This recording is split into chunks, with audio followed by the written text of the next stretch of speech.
day 30. Ayan po, pininis na nila yung paglalagyan ng gutter.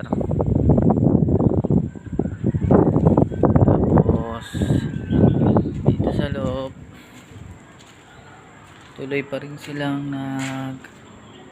i-finish. Ayan, kinikinis na nila ito.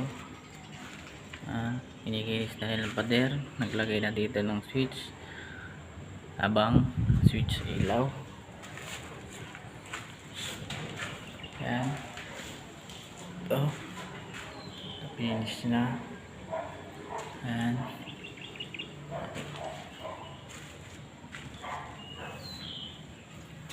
ito finish niya. Ito, ayan, finish na rin.